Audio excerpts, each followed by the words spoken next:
Okay.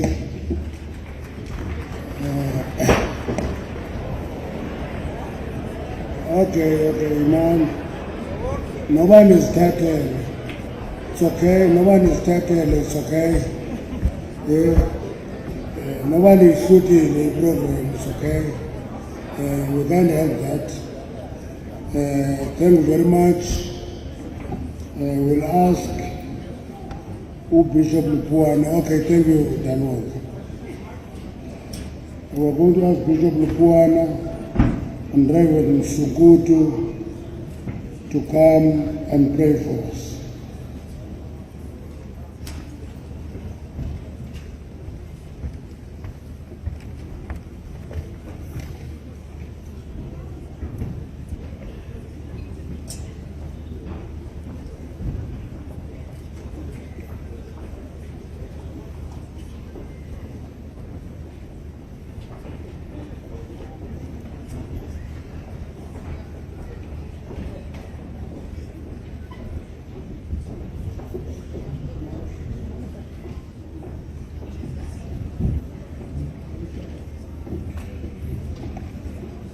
Amen. I greet you all in the wonderful name of my Lord Jesus Christ. In particular, I want to greet our President Cyril Ramaphosa, our Deputy President, Utata Umabuza, our former Presidents, Utatu Halima Nutatu Mbegi, and all protocol observed. Mine is just to give a message of hope, and after that, Bishop Lupuana will then pray for us. I want us to read from Psalm 25. It's a plea for deliverance and for forgiveness as the children of God. As we all know that we are living under perilous times, and we see it from the spiritual realm as an attack from the devil. It says, "To you, O Lord, I lift up my soul. O my God, we trust in you. Let us not be ashamed. Let not our enemies triumph over us. Indeed, let no one who waits on you be ashamed. Let those be ashamed who deal treacherously with no cause. Show us your ways, Lord, as ANC. Teach us your paths. Lead us in your truth and teach us, for you are the God of salvation. On you we wait all the day. We declare with great rejoice that the voice of our prayers is heard, that the word of God has prevailed over this conference, and the leaders are submitted to the will of God for ANC and for the nation of South Africa. Psalm 35:27. Over to you, Bishop. Thank you. Masithandazeni egameni loyise nelonyana nelomoya oyingcwele. Amen. Thixo bawethu esimazulwini, siyakumema namhlanje kulomhlangano we-ANC. Lo mhlangano Thixo wami uza umadolwa nzima. Lo mhlangano Thixo wami uza uphelwa lithemba. Lo mhlangano Thixo wami uzibona ukimeko kaYezekile esebuthinjweni eBhabhiloni. Ethi lencwadi akuYezekile ejongene nemeko enzima yokuthindweni, ubona umbono uyamthatha umhambise entilini. Akufika entilini, ufika intili yomile ngamathambo. Amathambo angesela themba la kwenza nto. Uyambuza uThixo uYezekile, Ezekile ingaba lamathambo ayaphilana uyaphendula uEzekile uthi kwazi wena Nkosi uthi uThixo kuye profeta ke Ezekile ithi mathambo ndini hlanganani uthi emveni kokuba ndithethile ndeva isandi esukuma ithambo ngalinye lisiya kwelinye siyaqala ke Thixo kule nhlangano amalungu ohlukahlukene amele kuqala Thixo mokulunga ngelizwi lakho Thixo mokulunga hlanganisa amathambo ithi thambo libudwe kunelinye lisondele Thixo ithi lapho lisondele Thixo mokulunga nemisipha nenyama ivele nomoya ufike Thixo wethu ukumoya kaThixo phakathi kwethu sawufana namathambo mileyo masithi xa siphuma phakathi Thixo wethu siphuma simzimba omnye themba libi asilale ngaphandle kwakho athi xa ithethayo asa athi nakulenkokolo sikuyo sayamenduwayo Thixo siyakunama ke Thixo wethu hlanganisa umbutho uthesa umbutho ophela lithemba themba liba silalo Thixo wethu sukumisa amathambo kubabaseki balombutho abanye bancama ubomi babo abanye bafela endleleni kodwa namhlanje umbutho uthesa siyaqaka Thixo wethu nokuba size apha sinembono ezohlukahlukeneyo kodwa ngezwi lakho Thixo masiphume sibanye siwatsho umbutho wesizwe kubiliswe liqhomeke kulo mbutho siyaqala ke Thixo wethu senzele inceba ngokudona phakade amen.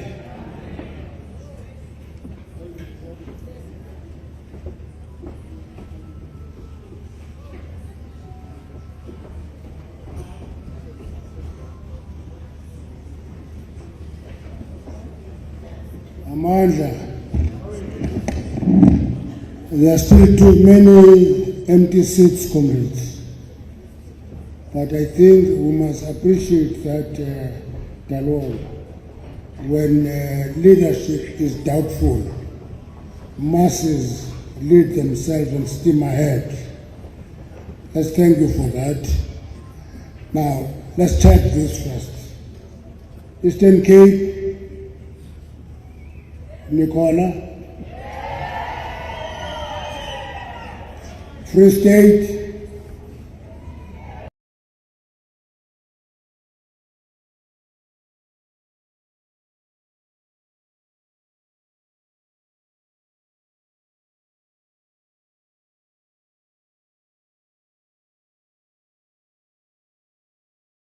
Northern Cape,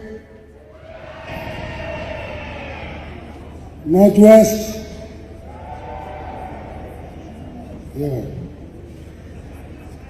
Western Cape,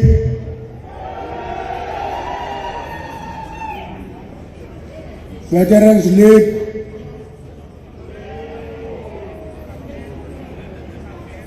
Women's League, Youth League, Host Province Gauteng. Okay, thank you very much. Baleni Mshilai, NEC.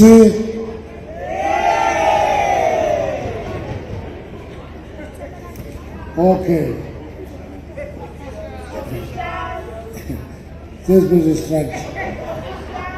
Mamalanga comrades, Comrade President, Comrade DP, Comrade TG, members of the NEC, leaders of the provinces, leaders of the regions, delegates to this conference, the main people to this conference, delegates, invited guests, members of the media, you are all welcome here. Before I call on the chairperson of Gauteng to come and welcome us, I must explain that we are meeting here today because the National Executive Committee of the ANC exercised its discretion to convene the National Policy Conference in terms of Rule 12.2.21.1. Now, I'm sure others ask, what do I mean by discretionary? It is discretionary because in terms of the Constitution, the NEC may convene a policy conference as a recommendation-making body on any matter of policy. Should I repeat that? The NEC may. Now, when we go to a may, kungatwa must, it means that the NEC has a discretionary power to exercise. May convene a policy conference as a recommendation-making body on any matters of policy. You can read the clause on your own. That's why we are gathered here. And therefore, before we call on the chairperson, may I please ask all of us to stand up, observe a moment of silence for many comrades who have left us from the last national conference to today. Just observe that moment of silence, please.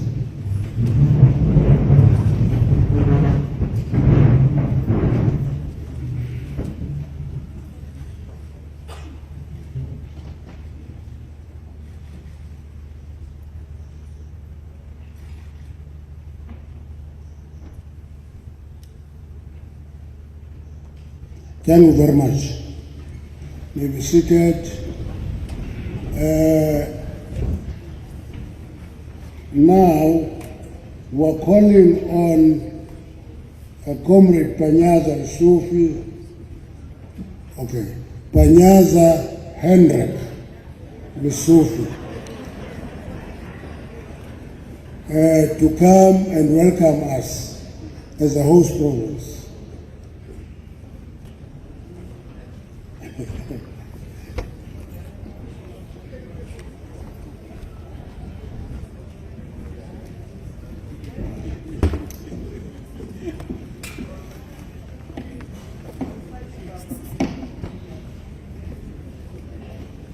Thank you so much, National Chairperson, Comrade S.G. Mantashe,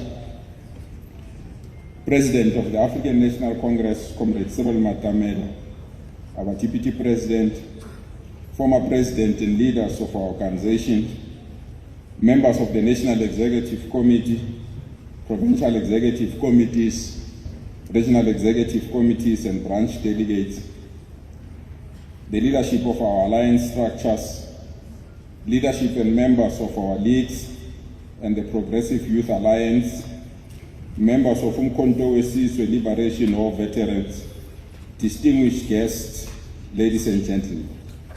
On behalf of the Provincial Executive Committee and the entire membership of the ANC and our alliance partners in our province, we'd like to take this opportunity to welcome you to the home of champions, Gauteng. As we resume the 6th National Policy Conference of our movement, we do so knowing very well that our glorious movement must find itself and take its rightful position as a leader of our society. We need to take our movement back to our people without further delay. We need to serve and further serve our people without thinking, without us, our people won't move on. They will move on and leave us behind if we are inward focused and finding ourselves in endless internal battles. As we resume this battle of ideas, let's do so, knowing very well this is a very important gathering in our country. Let's disappoint those who derive pleasure in calling us names as we gather like this. I once more welcome you to the province where our heroes and heroines are sleeping, I speak about Jesse Duarte, Chris Hani, Oliver Tambo, Helen Suzman, Winnie Madikizela Mandela, and many other leaders who are buried in our province. Let's not make their families to doubt whether their sacrifices were worth it or not. Fellow delegates, this is Gauteng, Josie, Njipa, Kajoni. We have no choice but to enjoy our hospitality. You are truly welcome, fellow comrades. Thank you so much.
Let's take messages of support.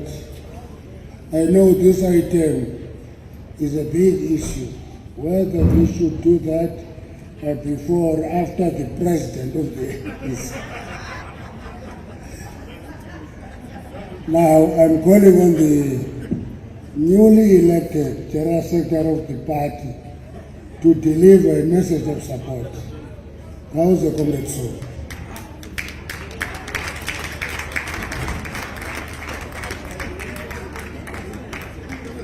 And mas no uzingiswa khona losi animal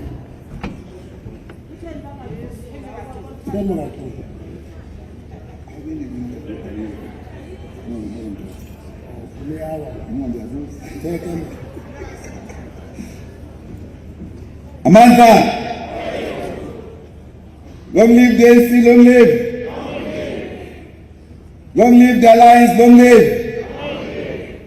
Forward to socialism, forward. Down with capitalism, down. Thank you very much, Comrade Chairperson. Let me greet first the President of the ANC, President Ramaphosa, the entire officials, former presidents, Mbeki, and President of the country, Mkante, members of the NEC, leadership of our Communist Party, officials, Comrade Blades, and members of our Central Committee, our delegation here, leadership of COSATU, led by Comrade Zingi Swalosi. We were together outside. We joined the picket lines of workers who are fighting for their rights, Comrade President, including ANC workers. And we didn't know we were going to speak. I have no prepared notes to share. I'll express a few words because I was only informed from the picket line on my way here. It's something that we need to address. Because we would have prepared you appropriate notes for what we think should be considered for this policy conference. Let me extend further greetings to components of our liberation movement, the mass democratic formations, especially the MK Liberation War veterans and the veterans of our struggle. Our main message, if we were as allowed now to say something, covers few things. The first is that this policy conference has a mammoth task to rescue the African National Congress from the crisis it faces, both internal crisis as well as external crisis of confidence by our people that have over the years relied on the movement, carrying out their aspirations, and led that's the first critical task.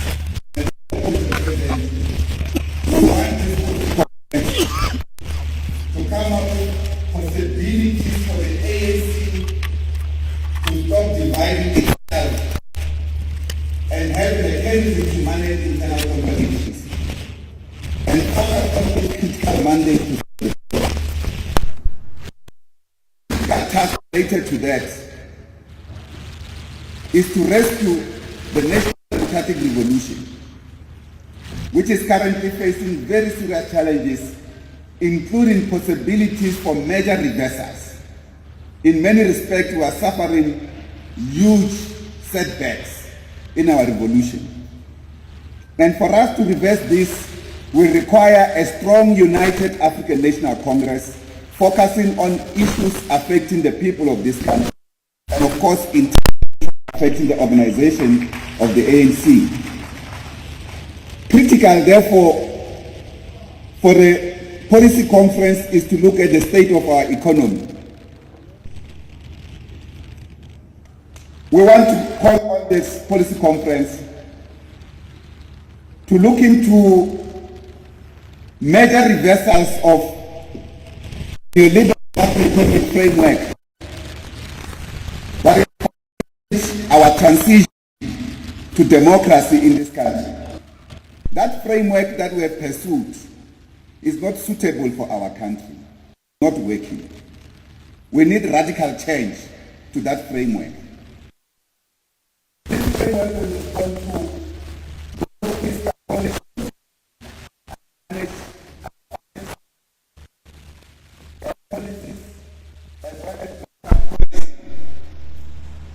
The mandate of the Reserve Bank, for instance, to be expanded to deal with unemployment as a major crisis facing our country, to deal with economic development, not in the context that it is framed today, because the framework that it is in only serves the interests of big capital, which has no mandate and responsibility to the well-being of society.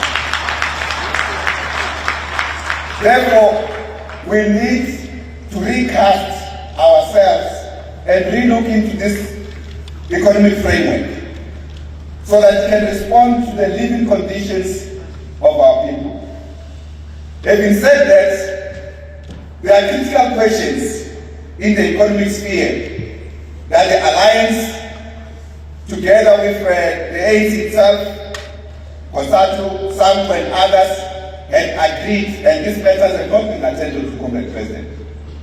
This includes a comprehensive economic analysis so that jointly, when we confront challenges that we face, we don't blame one another. Sometimes it's too unfair, members of the liberation movement, when we speak in public, we speak in discord, precisely because we are not agreeing on the fundamentals. For instance, it is our belief as the SACP that for a developing country like ours, we need to be rebuilding state-owned enterprises rather than destroying them. Because these are instruments of development. If you just want to have them for the sake of having them to facilitate business, then they will not serve the purpose of the revolution. So it's an issue that if we were to have that economic summit that the Alliance has fully agreed to convene, we will then place these matters on the table and deal with them. we would not have reached the situation we are, for instance, regarding the energy crisis, ESCOM, rolling mass blackout. In the township, in my township, Togoza President, when there's load shedding of 2 hours or 3 hours in other areas, it's 12 hours at a go. And the same I'm told in other areas. So in the black communities, load shedding is not as it happens in the cities and in suburbs. This matter would have received comprehensive attention if the economic summit of the alliance was convened. Now that it is not, this policy conference has a mandate to respond to the challenges that we face. We are present, not completely happy with the framework that has been put in place regarding the rescue of ESCOM, because we still believe that it still places the responsibility to the private sector, which has no accountability to the people of this country. When the people have no electricity, they don't call corporations, they call the government. So we need to take full responsibility, recapitalize ESCOM in the manner that we can discuss with society so that we are accountable for the action that we have taken ourselves. So we still believe that these are issues that will further require engagement post this policy conference within the framework of the alliance. Other issues, Comrade President, are matters that you will require to deal with. The land question. Comrades, any revolutionary will know the land is a principal form of property relations. In other words, it determines whether society is rich or poor, the ownership of the land. We can't be deliberating on the matter of this nature, on the land question, in the midst of poverty. We need therefore this policy conference to come out much more clearly, including not only relying with parties in parliament on how to resolve this question of the land, including possibilities, for instance, to consult society-wide and take a full decision, political decision. Therefore, we want to take this opportunity, I think, because I was not told how many minutes I'm speaking.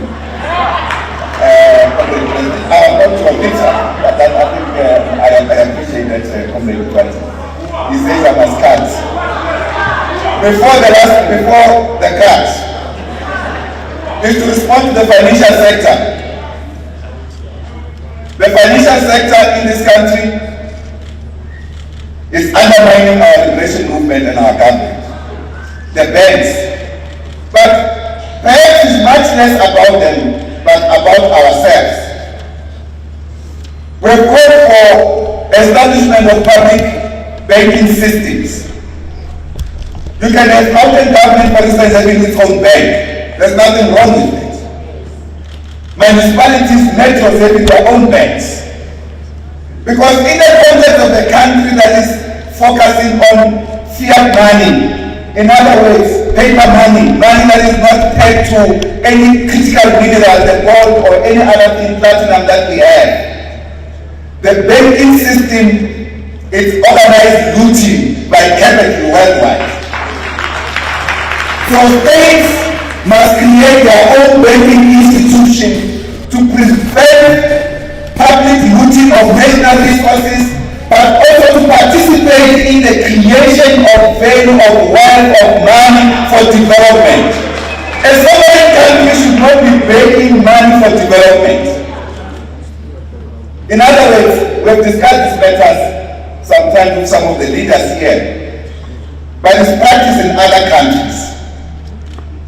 We need to have a relationship, define a relationship, particularly in the context of a developing country like ours, with high unemployment rates, between management of inflation in terms of the Reserve Bank mandate, job creation, and the role of banks, particularly in the current system of fiat money. So that when you have to release money for development, you not only rely on outside capitalists for investment. the state can drive that process of internal development. We hold policy conference with found time to address these big challenges facing our people. The runaway inflation, the Reserve Bank responds further with blunt instruments.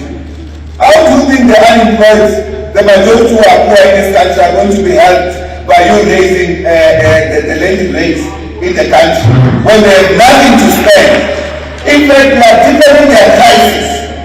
But because they've decapitated the capacity of the state, created, fragmented the state interventions. And I hear policy conference is also going to be discussing setting up many other new institutions. Let's review these matters, comrades. Sometimes you can listen to your allies when they make propositions. It's not every problem that requires an institution. We need to take appropriate policies, build the capacity of the state that can be able to comprehensively respond. Not because when you fragment the state, the leadership at the apex level becomes only the shell. The agencies that are unaccountable are the ones that are messing up things. We want to take this opportunity to wish this policy conference great success, more unity, more focus, less struggling, because South Africa is looking up to this glorious movement of the people to come with appropriate solutions for the challenges that we face.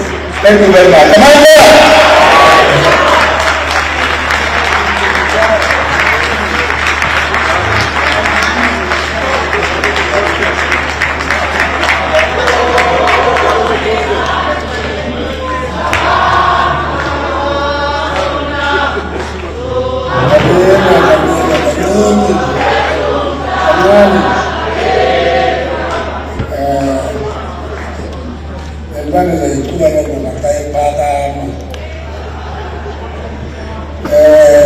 Now we're going to call on comrades and missionaries to deliver a message of support.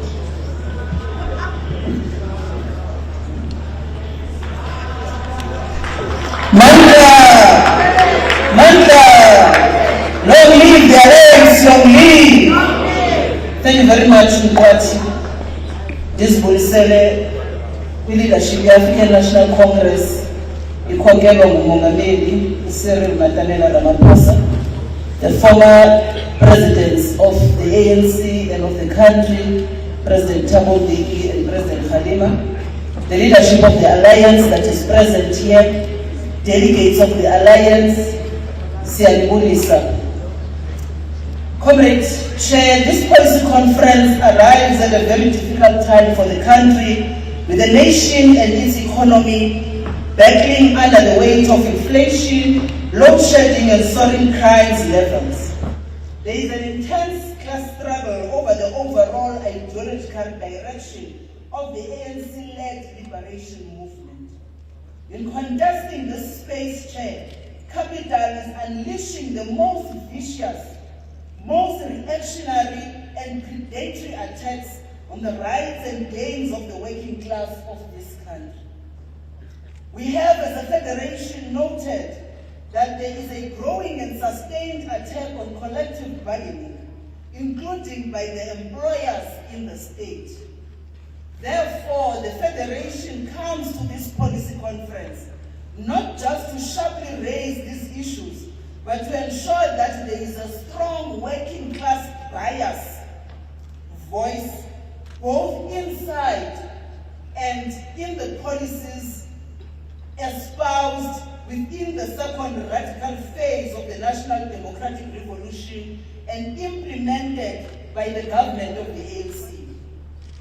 Chair, we want a pro-working class ANC that does not waver when it comes to defending workers' rights and that is committed to eliminating the legacy of apartheid and colonialism. This means the ANC government should stop the neoliberal macroeconomic policies that undermines the industrialization and job creation in our country. It should stop the retrenchments, the outsourcing, and casualization in the state, including lifting the freezing of public services posts.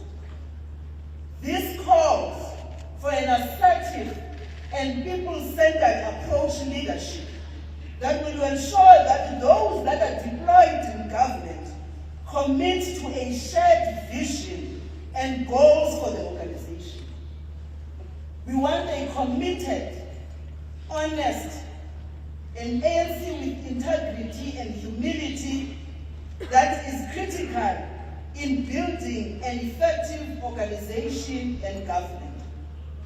Our hope, Chair, for this policy conference is that it should represent a turning point in the renewal of the African National Congress and in tackling and reversing the negative tendencies that have eroded the political integrity and moral standing of the ANC amongst our people. This meeting should reaffirm the core values and principles of the ANC, that of unity, that of selflessness, that of sacrifice, collective leadership, humility, honesty, discipline, hard work, internal debates, constructive criticism, and self-criticism. We need, as a federation, to see a renewed and rejuvenated ANC emerge. This includes an ANC which pays its employees their salaries in full and on time.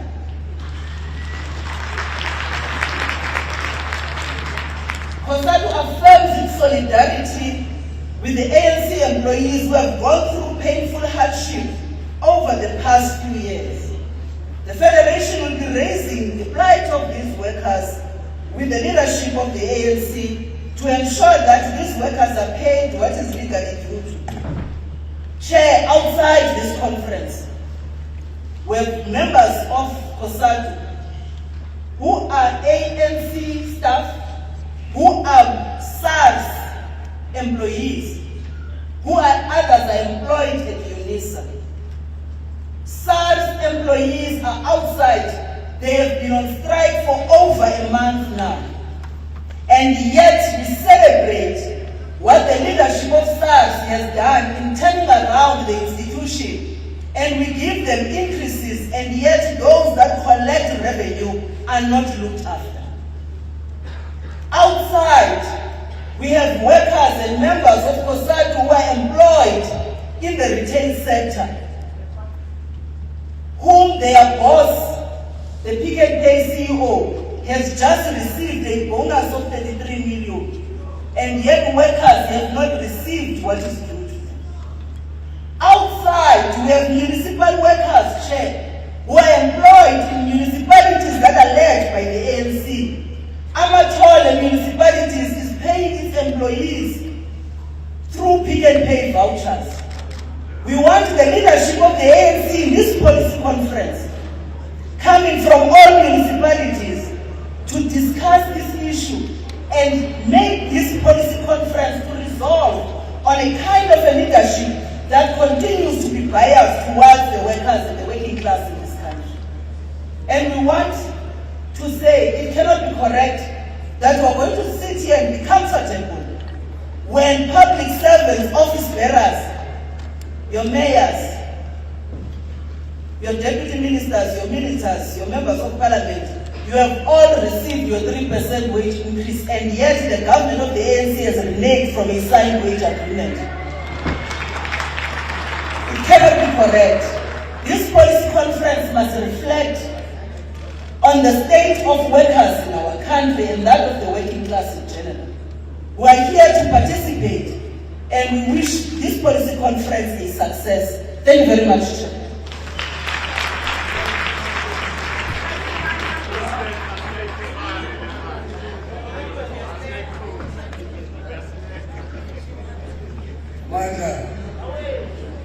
Awethu kaprotesta ngoba abantu basezela urhulumente asayifumani increase. Wayaprotesta. Okay. Sizakwenza ngolu hlobo ngoku. are going to ask the President of the ANC to give us opening address. That is the last item that will be in the open session. After that, we'll allow the media to leave and allow us to discuss issues internal to the conference. Now, only then will we deal with all the issues like your credentials, the rule of conference, and all those things after that session. So at this point in time, with the revolutionary song, I'm calling on the President to deliver the opening address.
Viva ANC, viva! Viva COSATU, viva! Viva SACP, viva! Malgongwe! Ikamamakosya! Oh, Young Lion, go! National Chairperson, Comrade Mantashe, Deputy President David Jabete Mabuza, Secretary General, Comrade Paul Mashatile, former President Thabo Mbeki and Halema Mutante, members of the National Executive Committee of the African National Congress, leadership of ANC Women's League, Youth League, Veterans League, leadership of our alliance structures, as in COSATU and the South African Communist Party, and the leaders of the broader democratic movement, stalwarts, veterans, distinguished guests, and delegates. As I came up to stand here, the national person says, Bafuni socialism, Apahuwe, as you were seeing. Comrades, less than 2 weeks have passed since we laid the eternal rest to our Deputy Secretary General, Comrade Yasmin Jesse Duarte. We once again bow our heads in sorrow and respect at the passing of such a great leader of our movement and our people. As we undertake the important work of this conference, we should apply ourselves with the humility and the dignity and the determination that Comrade Jessie Duarte always displayed in all that she did on behalf of her movement as well as on behalf of our people. Let us honor her life and her contribution through the commitment to achieve the free, united, and equal South Africa to which she dedicated her life. This 6th National Policy Conference takes place in the year that the National Executive Committee declared to be the year of unity and renewal to defend and advance South Africa's democratic gains. As the National Chair said, this conference is being held in compliance with the ANC Constitution, which says that the NEC may convene a policy conference as a recommendation-making body on any matter of policy whenever it deems necessary. It continues to say, but the NEC shall convene a national policy conference at least 6 months before the national conference to review policies of the ANC and to recommend any new or to amend any present policy for consideration by the national conference. This conference was supposed to be preceded by the National General Council, for which our Constitution also provides. The COVID-19 pandemic made it impossible for us not only to hold the NGC, but for the ANC to function as it should, which in many ways negatively affected the strength of our various structures as well as the functioning of those structures. Notwithstanding a number of challenges, including the lack of sufficient resources to hold a policy conference of the size to which we are accustomed, we are nevertheless gathered here to discuss critical issues that concern the execution of the National Democratic Revolution. It is due to not having sufficient resources and time that we were also not able to hold this conference exactly 6 months before the national conference. And we would like condemnation for that. This, comrades, in many ways is a defining moment for the African National Congress, but also for the Alliance, but more importantly for our country as well. Our deliberations over the next 3 days and the resolutions that we will adopt upon recommendation from this conference to our 55th conference and the actions that we will then take will determine the fate of our movement and indeed the direction of our country. The delegates to this conference carry with them the views of ANC branches and other structures on the most critical issues facing our country today.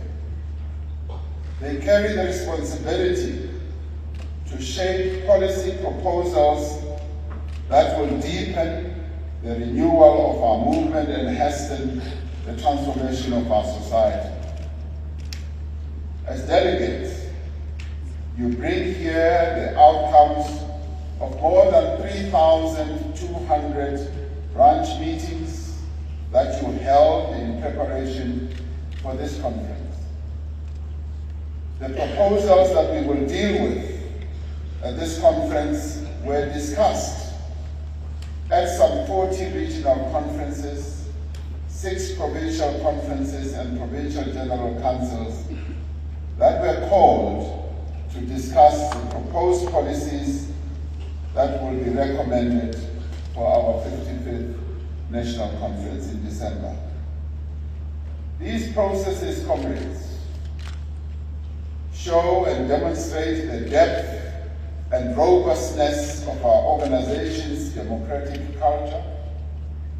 And this conference should be seen as a place where we have a festival of ideas, where the ANC lives up to its role as the leader of society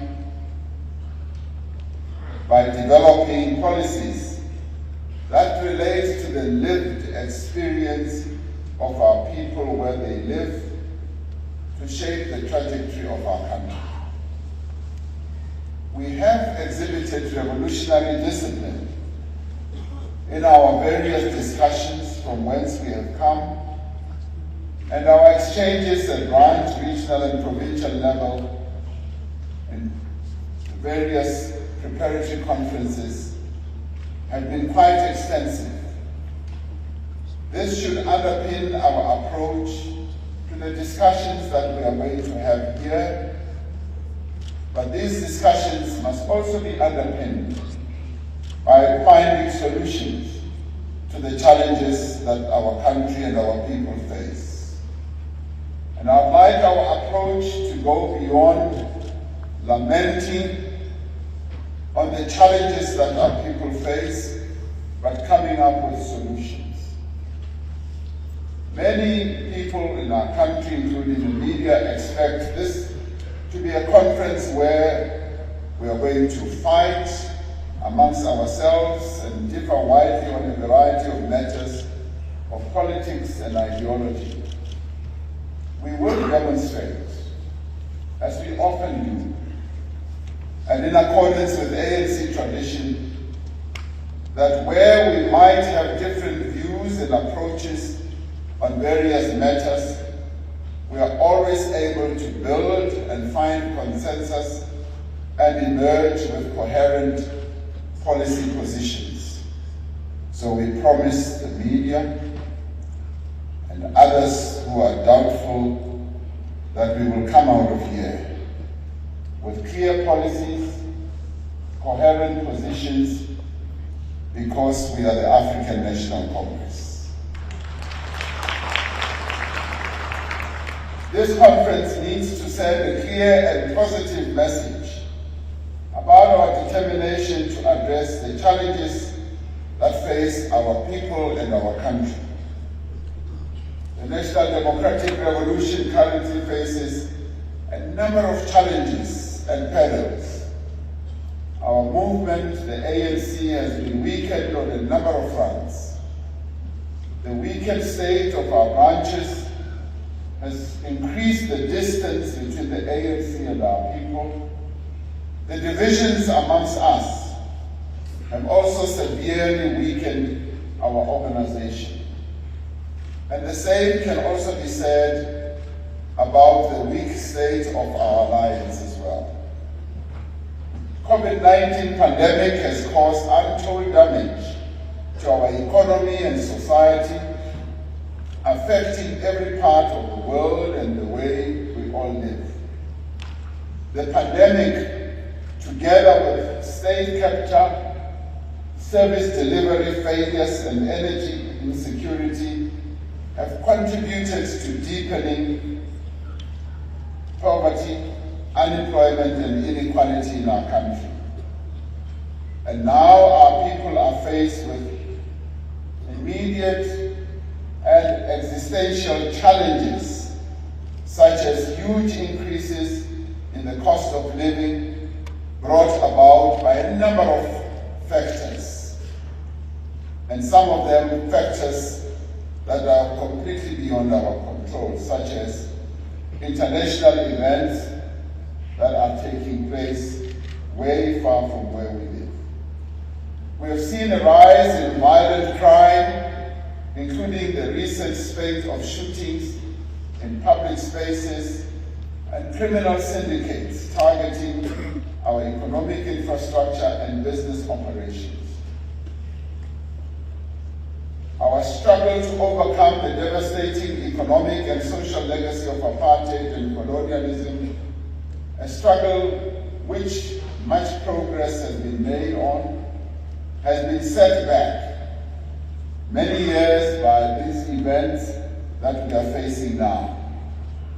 Despite the severe challenges we now confront, we have the ability as the African National Congress to turn things around, and that is why we are here.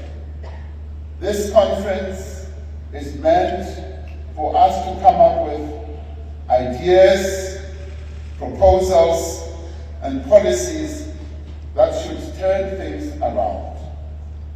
We should recall what our beloved late President Oliver Reginald Tambo said, reflecting on the adversity that our movement faced at the time. He said, "We did not tear ourselves apart because of lack of progress at times.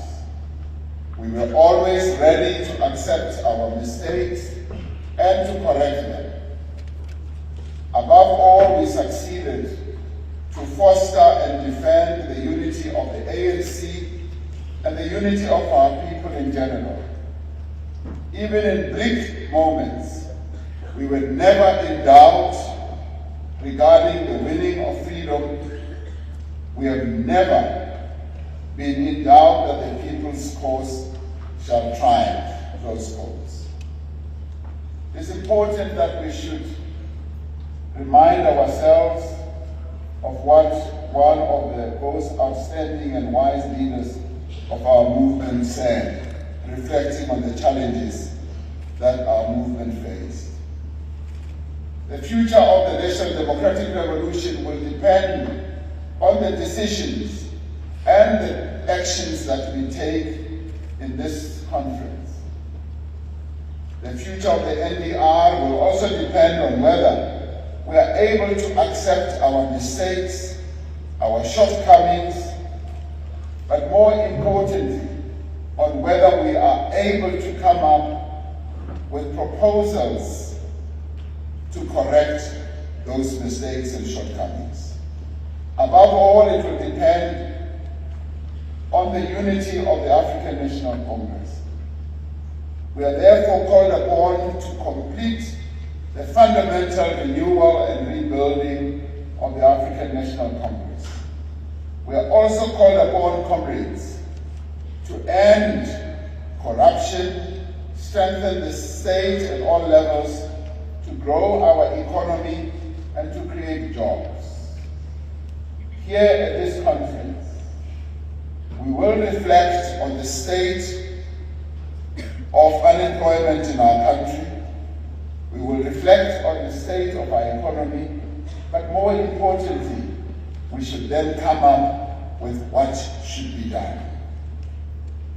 What is to be done should be the primary preoccupation that we are all seized with. The central defining task of this 6th National Policy Conference is to lay the basis for the restoration of the ANC and the National Democratic Revolution. To fulfill these tasks, we need to understand the moment that we are in. It is nearly 30 years since we achieved the democratic breakthrough of 1994. Since then, as a country, we have made important progress in giving effect to the vision of our guiding lodestar document, the Freedom Charter. While this conference must recognize and detail progress that we have made, its central purpose is to determine, as I've been saying, on how we can do better and what must be done differently. It must outline those measures we must undertake to make a dramatic as well as a disruptive, lasting change in the lives of our people. Through our Constitution, we have affirmed the fundamental principle that South Africa belongs to all who live in it, and that the authority of government must be based on the will of the people. We can tick that box. We have removed many discriminatory and exploitative practices of the past.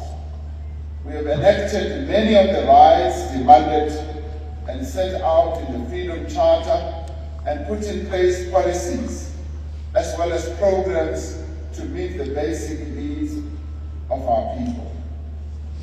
But while South Africans have equal rights, we need to deepen, to extend, as well as to broaden these rights and improve the access of our people to the services that they deserve, such as hospitals, public facilities, and many others. Since the advent of democracy, government has transferred over 4 million hectares of land through restitution and over 5 million hectares through redistribution. But we all know that that is not enough. Laws have been put in place to provide security of tenure for labor tenants and to prevent arbitrary removals, and government has several support programs in place for emerging farmers. But we know that removals and evictions are still taking place. This conference must find solutions for problems that our people continue to face. We are still far from where we ought to be. We need to accelerate the distribution of land to all those who work it and all those who need it. And we need to accompany the provision of land with sustainable and effective forms of support. Despite the setback of our efforts to amend Section 25 of our Constitution, we must continue to pursue all available options, including through legislation like the expropriation bill, to implement the resolution of our 54th Conference on Land Redistribution without compensation. We see this as just one of the instruments that we must utilize to drive meaningful land reform, not only to correct a historical injustice, but to ensure that we enhance transformation and empowerment, especially of the women who continue to toil in the land in various parts of our country. It behoves on us to use our land more effectively for growth and transformation. We remain steadfast in protecting, yes, the separation of powers between the executive, legislature, and the judiciary. A key cornerstone of our democracy is an effective, independent, impartial, and accessible justice system. We have enshrined in the Constitution the right of workers to form and to belong to trade unions. The ANC has put in place a range of policy interventions which have turned into laws such as the Labor Relations Act, the Basic Conditions of Employment Act, and many other laws to protect workers' rights and to bring about equality in the workplace. A minimum wage at national level has been introduced in furtherance of the demand in the Freedom Charter to address the huge gap in wages in our economy. We have put in place a comprehensive and integrated education system. But this conference should ask itself, is the integrated education system that we have put in place achieving the objectives of the economy that is continuously transforming, or the economy that we should transform? This gives us an opportunity to examine the outcomes of our education system. Access to primary education is universal for every single young person, but we need to ask ourselves whether every young person in the end does have that depth and extent of accessibility to the education system. Because we still find that many who register for education, their first year of education, do not finish 12 years of education. This conference must ask itself what the problems and the challenges are that our education outcomes are so poor. Through NSFAS, government provides financial support to students from poor and working class backgrounds for tertiary education. The assistance to our tertiary students has grown over the years, but we need to ask ourselves to the extent to which this needs to be broadened and deepened so that it achieves the outcomes that we envisage. In the past 28 years, we have made unprecedented progress in delivering water, electricity, sanitation, as well as refuse removal to millions who were denied these services. But we also need to ask ourselves, what is it that continues to make our people unhappy, to protest because of failures of service delivery? What is it when we set out to ensure that our people do have water? The number of taps around our country are dry and do not have water. So we need to have a very honest conversation amongst ourselves and look at these shortcomings and look at these failures and see the extent to which we are not serving our people well. Children under the age of 6, pregnant women, and the indigent are entitled to free medical care and public health facilities. We need to ask ourselves, is this happening in real effect? I say so because gathered here are all of us as delegates who represent the branches of our movement right across the length and the breadth of our country. We know what is happening at ground level, and we know what should be happening. Are the health facilities being extended as they should? This is the opportunity to look at our policies, but also to look at the execution to see whether the policies and the execution are properly matched. The National Health Insurance is being introduced to ensure that everyone has access to quality health care regardless of their ability to pay. Despite opposition, which was virulent in the beginning from a number of quarters, there is now broad acceptance for the implementation of the NHI. Even as we move towards the full implementation of the NHI, we need to examine the positioning of that policy, particularly in these times, particularly also in the wake of the pandemic that we've been through, and see the extent to which the efficacy of the NHI will match precisely what we need to see done. Almost 46% of South Africans, including the elderly, children, and persons with disabilities, receive social grants. Some have said that we've become a welfare state. Yes, there are proposals for a basic income grant, which will broaden the social grant system. This is a conference that needs to look very closely at that. And we need to ask ourselves about the extent to which we can ensure that our people, particularly the poor and those who continue to be unemployed, can be cared for by the state. But we also need to look at the resources that we will need to support that policy intervention.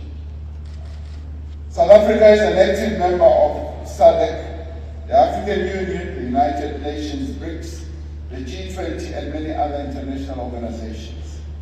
We've been involved in peace initiatives and peacekeeping missions across the African continent.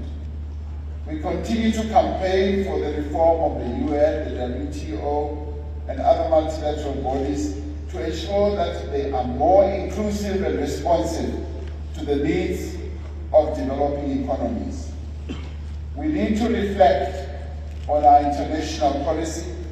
We need to look very closely at the role that South Africa continues to play. Are we continuing, or are we at all demonstrating leadership in all various international manifestations.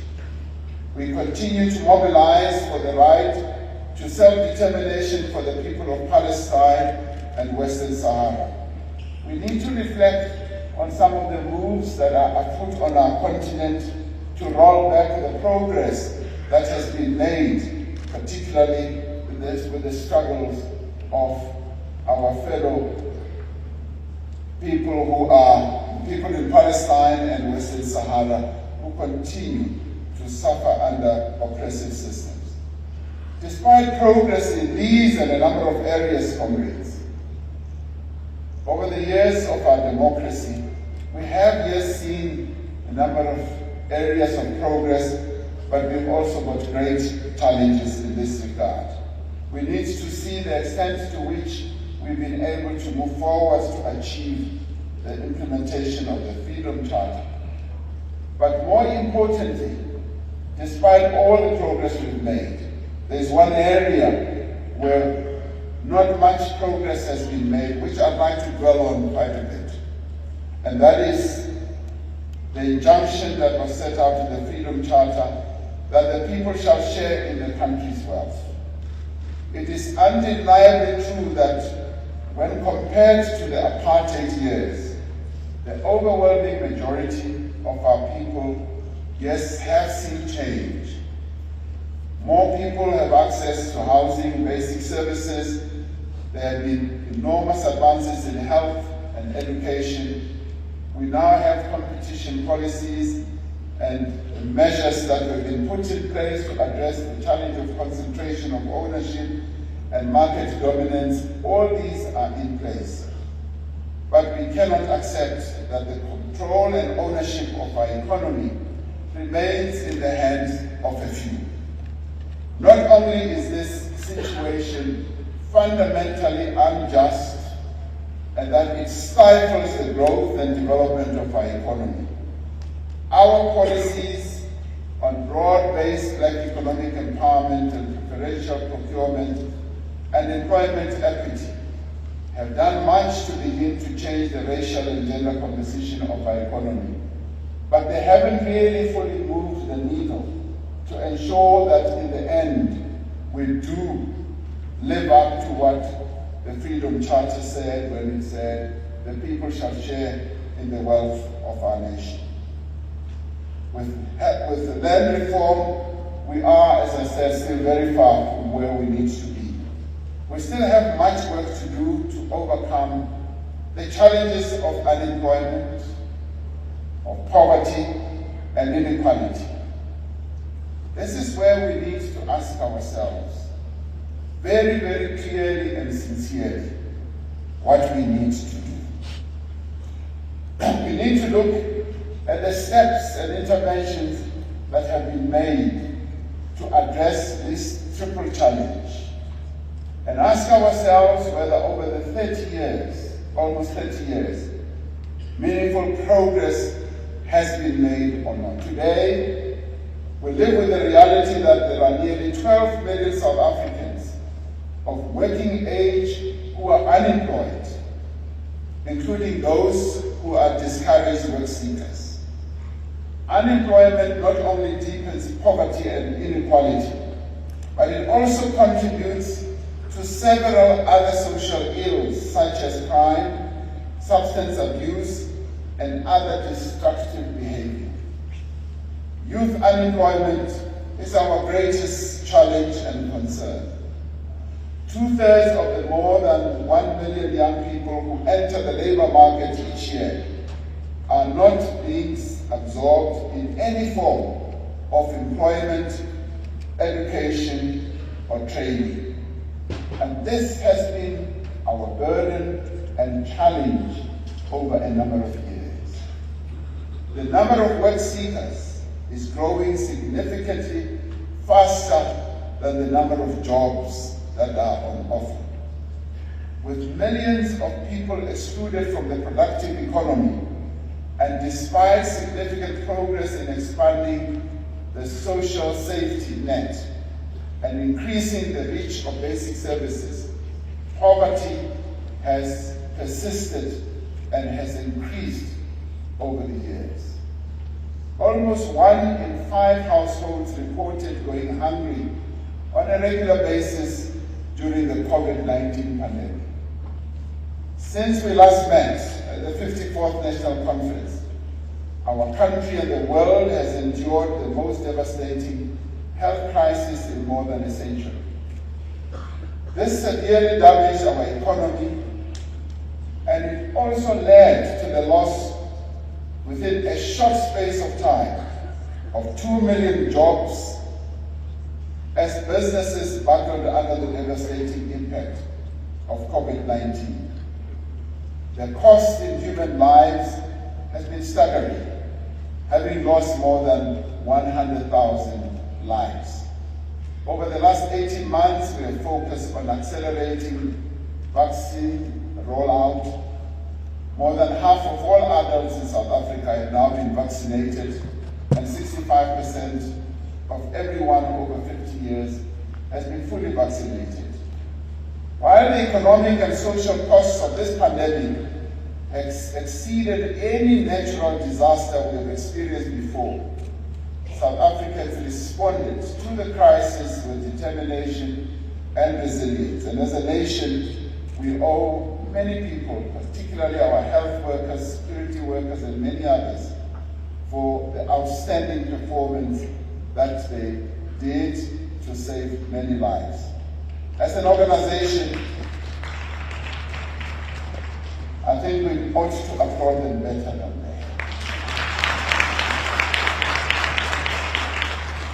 As an organization, we must commend our members who went out to communities.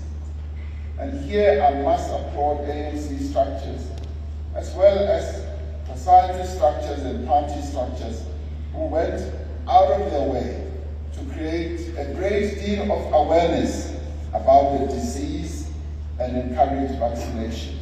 If there was a time when I saw us work together as an alliance, it was when we confronted COVID-19. And great thanks goes to all the structures who got involved in this. And yes, we should applaud them as well.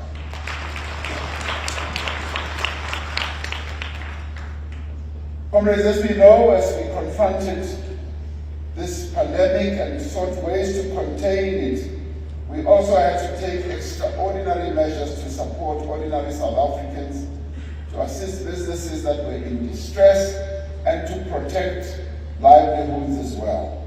As the ANC government, we led in putting in place a massive social and economic relief package to provide cash directly to the poorest households, to provide wage support and to workers, and to provide various forms of relief to struggling businesses.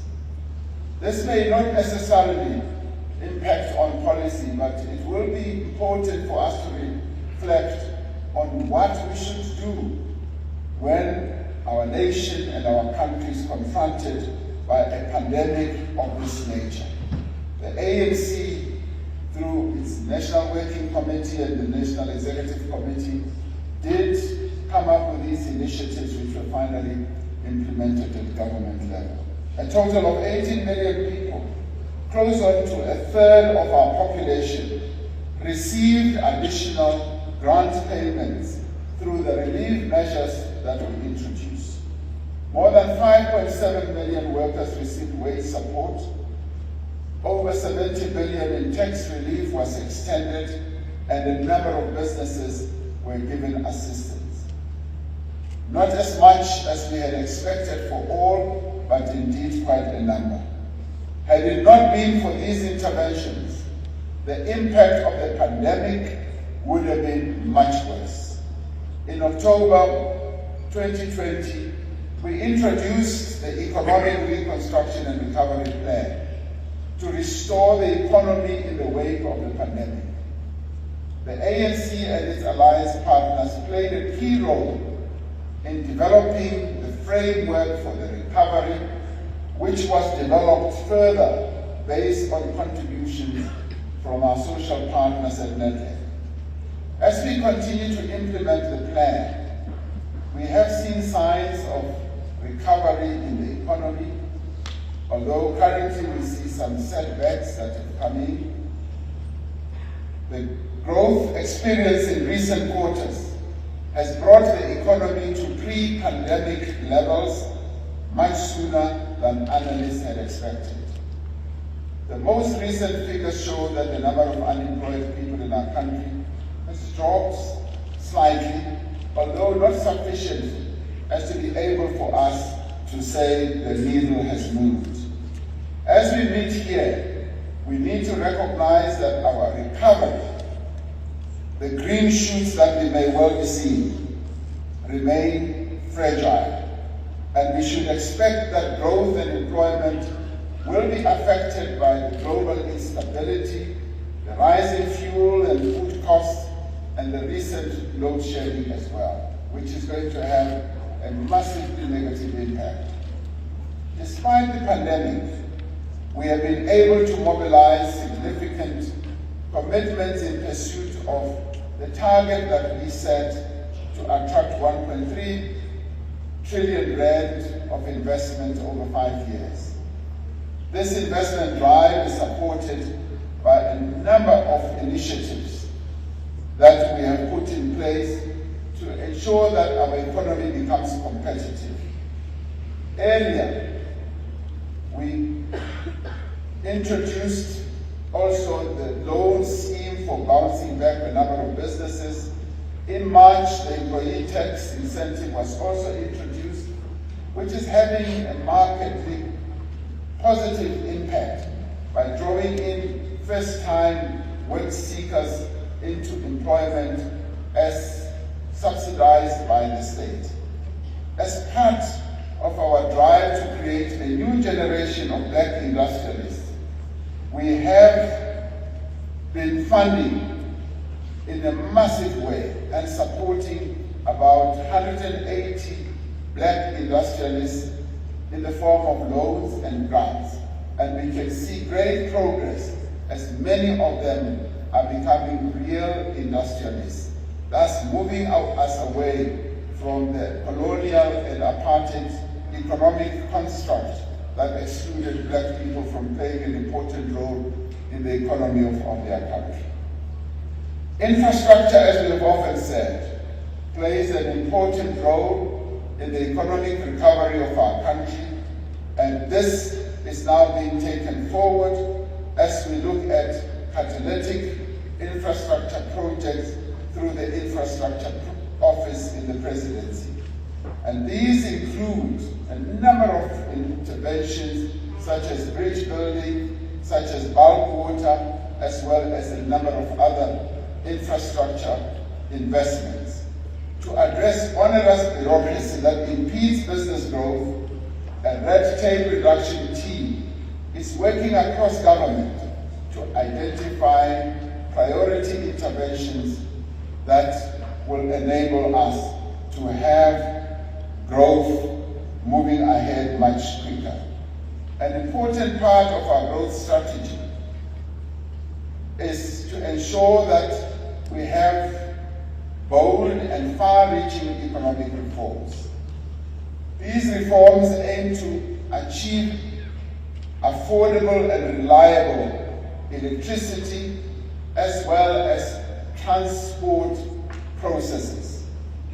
They aim to achieve long-term water security, cheaper mobile data for all South Africans, and to ensure that we facilitate greater investment in various other sectors of our economy, including tourism, food production, and many others.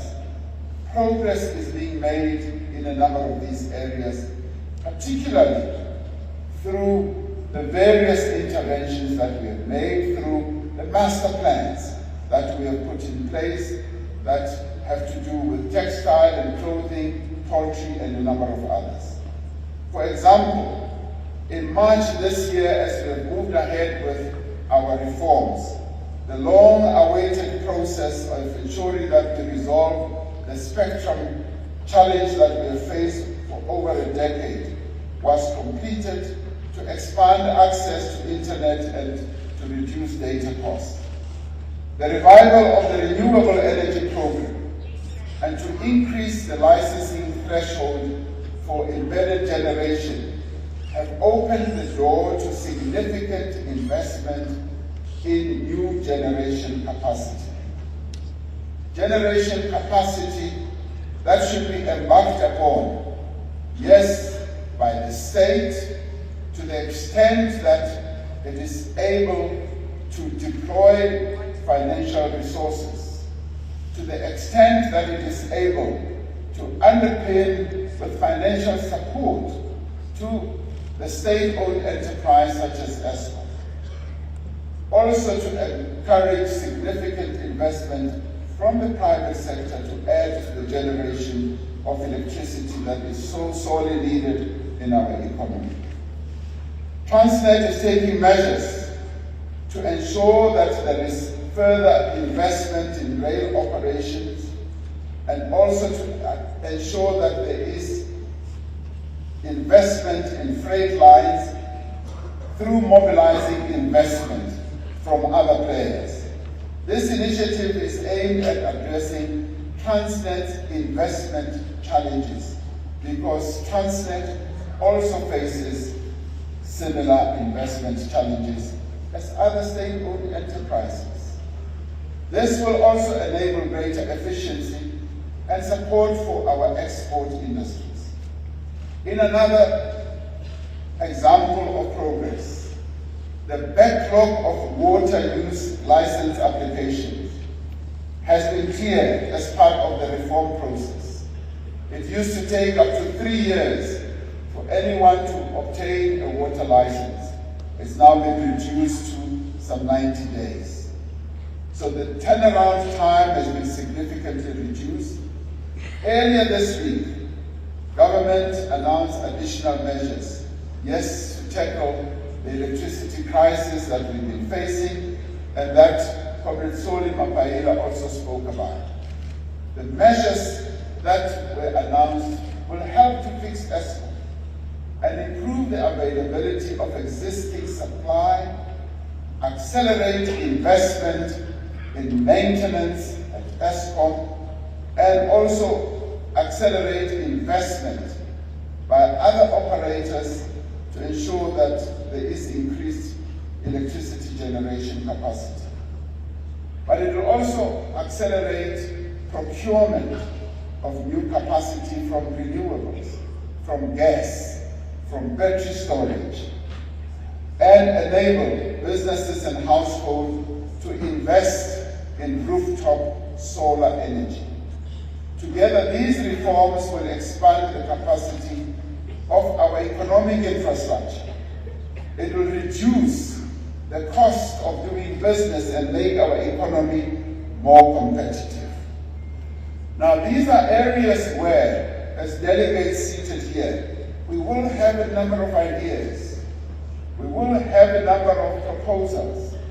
And comrades, as I said, this should be the platform where we have a festival of ideas, where we all come up with proposals and new ideas on how we solve all these challenges and problems that we've been going through.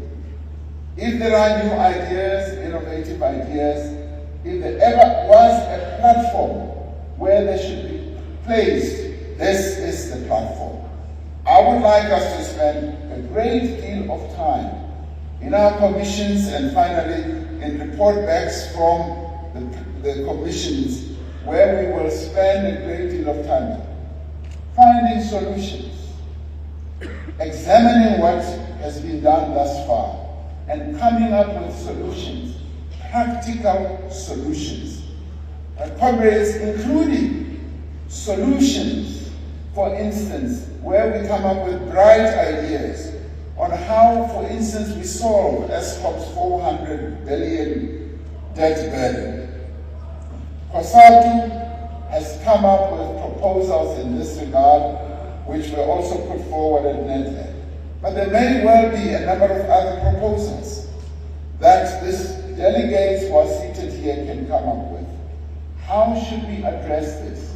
And how should we also address the challenge that Comrade Enoch Godongwana continues to face when he seeks to put together a budget that will not only address the social needs of our people, but also address the investment challenge that we have to invest further in our economy.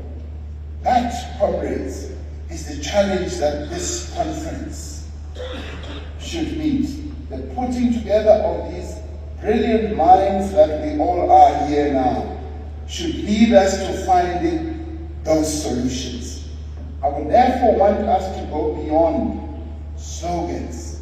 I would therefore want us to go beyond, yes, just talking, to do the analysis, but at the same time, to look at the challenges that we have and find solutions. So here, I think the challenge for us is to come up with solutions. As these reforms that we have been talking about are being implemented, as new opportunities arise, we also call not only on all of us, but also principally the private sector, to undertake the investment drive that they have been talking about, to match the commitment of government with a similar commitment that we have demonstrated through the reforms that we have been implementing, and to make sure that they come forward and invest in the economy and develop capacity in our economy. During these past 2 years, we have overseen an expansion of public employment that is unprecedented in speed, in scale, and in innovation. This has been achieved through the presidential employment stimulus, which during the first short space of time of over a year, we were able to absorb 800,000 or so people in employment opportunities. And the good thing is that 84% of those people who participated have been young people and 62% of them have been women. Now this has been an innovation of the EPWP. As this conference, we need to come up with ideas that are going to expand the public employment process that all of us are in support of, and how best we can expand that so that we absorb more than just 800,000, but many more of our people who are unemployed at the moment. There is no greater crisis facing our country, our continent, and the world than climate change.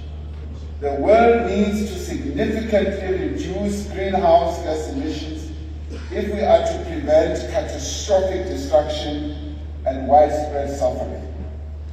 The devastation that we experienced in parts of KZN, the Eastern Cape and Northwest earlier this year have shown us how urgent this task is.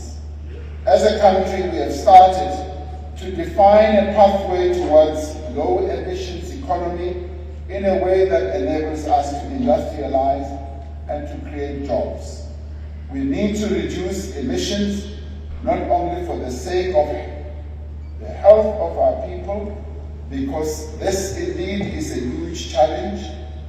We also need to do so to ensure that we have a just transition, particularly in the towns where the coal mines have run out of coal, where the power stations have become too old. This conference needs to address the issue of a just transition so that we are clear precisely on how we should traverse this just transition. A major development of this just transition must also be to ensure that there is inclusive growth that does not leave anyone behind. We are working with international partners to mobilize climate finance to enable our transition while supporting affected workers and communities. If we are to turn the climate crisis into an opportunity, we need to construct a new industrial landscape based on environmentally sustainable technology, processes, and energy sources that are going to enable us to navigate our way around this transition more effectively. And we need to ensure that this sustainable economy empowers Black South Africans, women, and young people. A significant challenge facing our country today is crime and violence. Communities across the country live in fear. They are worried about gangsterism, armed robberies, rape, and murder. Women and children are particularly vulnerable to the violence perpetrated against them by men. This morning we just heard of a horrible incident that occurred in the northwest in the Kranskop area, where a number of women in our country were abused. We've directed the Minister of Police and law enforcement agencies to immediately embark on this to make sure that the perpetrators of this crime are apprehended and dealt with. Comrade Bekele has already been there, and we are following up on this horrible incident that happened in the Northwest. The economy is being held back by damage to infrastructure, to extortion at construction sites, to corruption and high cost of securing business and insuring assets. These problems have been made worse by deepening poverty and inequality and by the impact of state capture on law enforcement agencies and security services. Since the 54th National Conference, we have prioritized building capacity within our law enforcement agencies. We have done much to restore the capabilities and the credibility of the NPA, the South African Police Service, the Hawks, and the State Security Agency. We are recruiting significant numbers of new police personnel, strengthening the public order policing unit, and working to re-establish community policing forums. The South African Police Service has established multidisciplinary units to address crimes of economic sabotage and extortion at construction sites by so-called business forums. A stronger, better, capacitated South African Police Service is key to combating crimes of violence against women and children. As the ANC government, we have passed 3 new acts to strengthen the fight against gender-based violence and afford greater protection for survivors. Yet, if we are to end this scourge, we need a society-wide effort that fights gender-based violence on several fronts. The development of the National Strategic Plan on Gender-Based Violence and Femicide has therefore been a great milestone, bringing together all sections of society to undertake this task. We must commend, in particular, the ANC Women's League for mobilizing communities and for being an integral part of the fight on gender-based violence.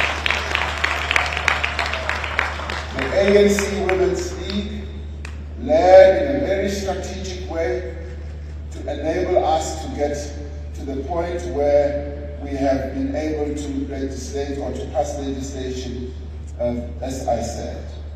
Community-based organizations have an important role to play, including in the development and the implementation of programs around gender-based violence, substance abuse, teenage pregnancies, mental health, the LGBTQI+ advocacy, and other issues.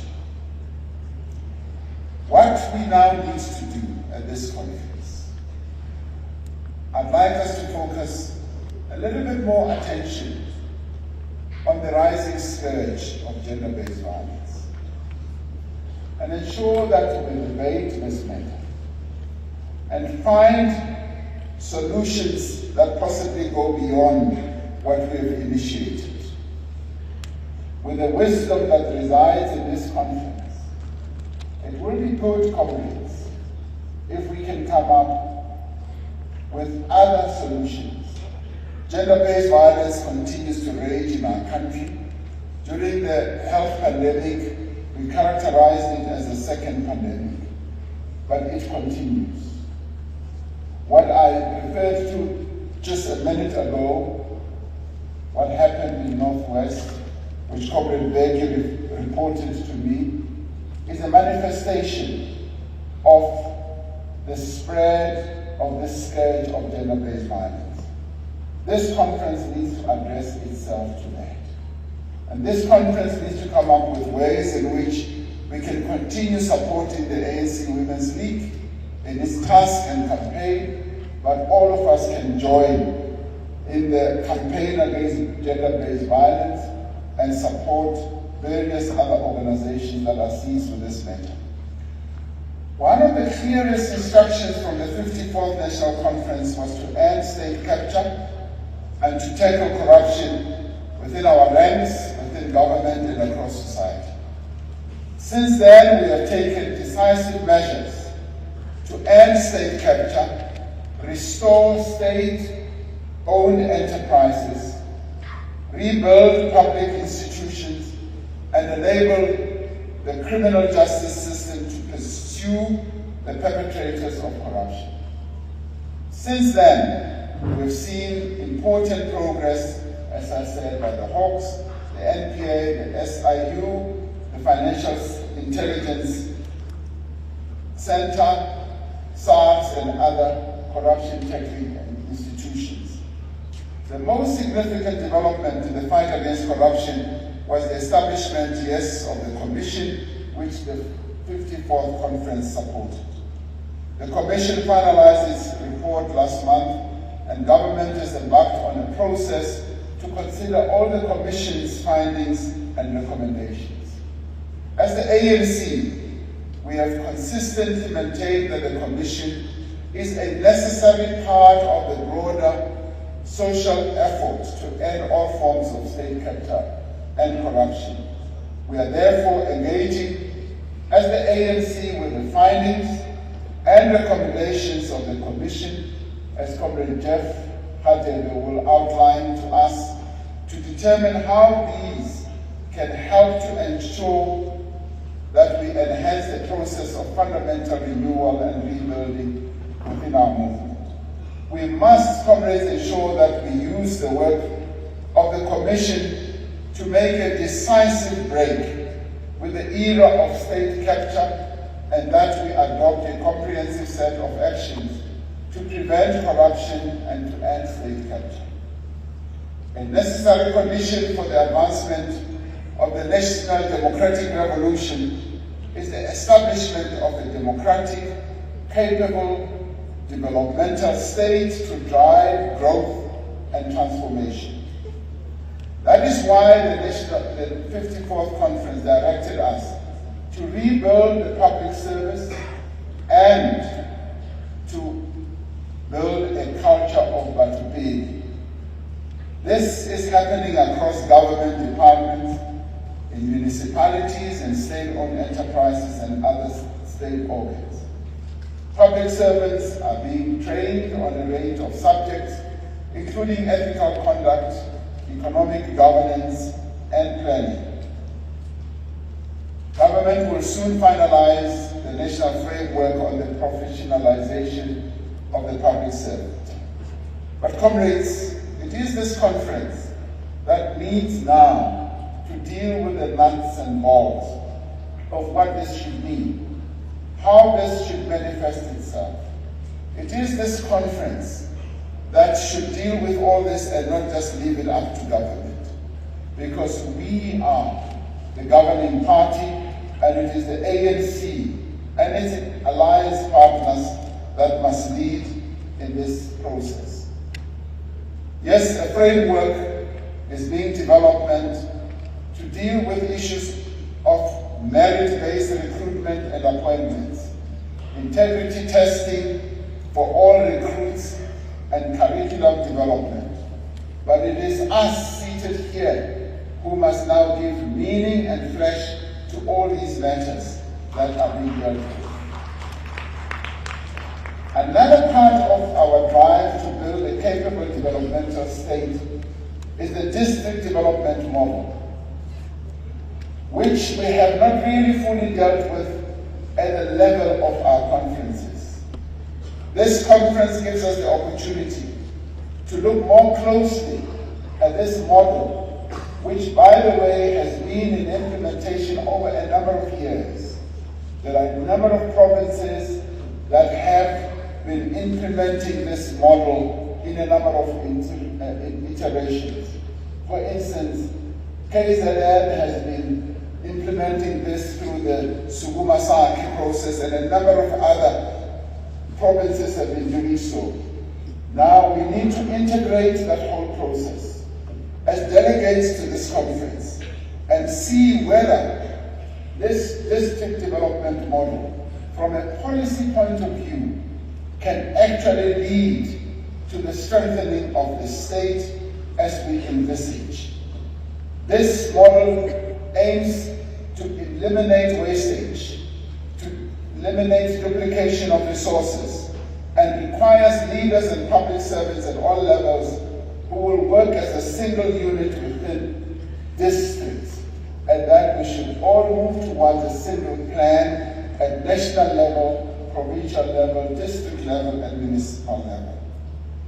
Comrades, local government is another area that this conference needs to spend a great deal of time dealing with.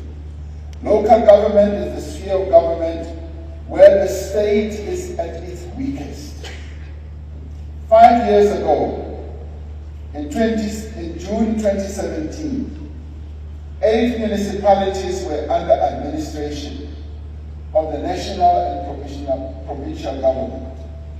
By June 2021, 23 municipalities were under administration. And by February of 2022, this number has now grown further to 33 municipalities. Instead of moving forward, we are moving backwards when it comes to local government. As we have recognized before, many of the challenges that we face arise from poor management of the political administrative interface. Comrade Nkosazana Dlamini-Zuma, who has the responsibility as the Minister of Cooperative Governance and Traditional Affairs, always says to us and says, President, the problem with the state of our local government is us, as the African National Congress. We are the problem. We are the ones who are causing the problems. And as a result, communities protest. And when they protest for lack of service delivery and many other problems, they are protesting against us.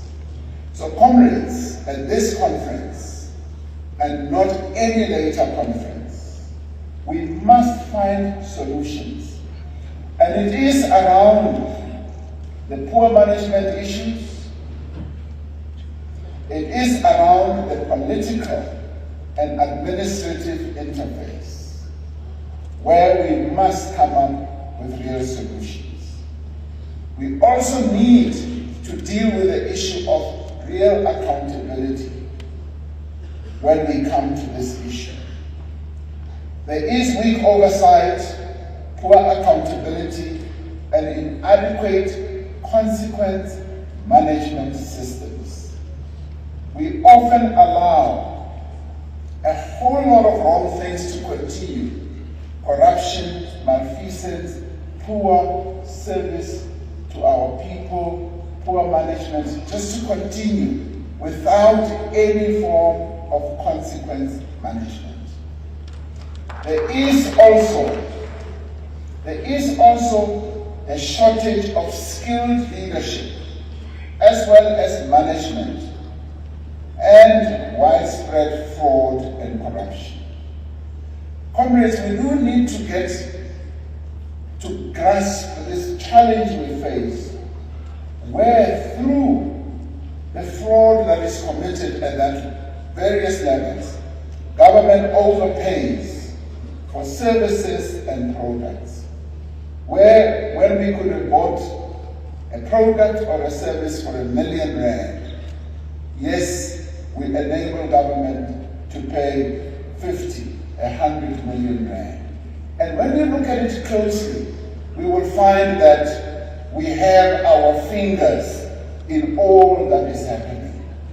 This conference must address that, because that is what impedes growth. That is what impedes service delivery to our people. And as we've often said, it is the fraud and the corruption that in the end, robs our people of proper service delivery. Comrades, this must end, and this conference must address this problem. Now, what this has led to, which we must also address, is a situation that has contributed to continuous declining levels of voter participation in elections, but much worse, diminishing support for the African National Congress. As people see all these things happening, they turn away from the ANC.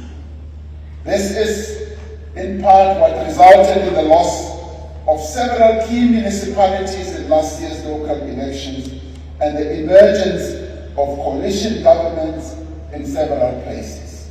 And as we know, coalition governments are a prickly pear. You never know on which side you should handle them. And we often see them collapsing.